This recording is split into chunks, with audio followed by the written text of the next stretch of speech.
اصلی کہانی تو اب شروع ہوئی ہے۔ غالب امکان یہی ہے کہ روز رئیس کو قید کر لیا گیا ہے اور انہیں مردہ ظاہر کرنے کے لیے جلی ہوئی لاش کے پاس ان کی تلوار اور رومال جان بوجھ کر چھوڑا گیا ہے تاکہ کوئی ڈھونڈنے کی کوشش نہ کرے۔ تاریخ کے مطابق بابا روج 2 سال تک قید میں رہے تھے۔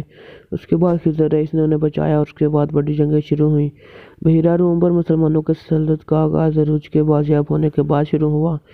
خضر اب جلد ہی خیر الدین کے روپ میں سامنے آئے گا۔ باربروسا برادران کے تاریخی کارنامے دیکھنے کے لیے تیار ہو جائیں۔ 2 سیزن کا کنٹریکٹ ہے۔ انجن آلتن یعنی روز رئیس کے ساتھ 2 سیزن کے بعد وہ اگر چاہے تو ڈرامہ چھوڑ سکتے ہیں، یعنی پھر وہ شہید ہوں گے۔ تیسرے سیزن میں ابھی تو ان کے بہت سے فتوحات باقی ہیں۔ اب وہ روڈوس نائٹس کے قید میں 1 یا 2 سال تک رہیں گے، پھر وہ ایک عیسائی کی مدد سے روڈوس کی قید سے بھاگ کر اندلسیہ میں پناہ لیں گے اور وہاں سے خضر کے ساتھ پھر ملیں گے۔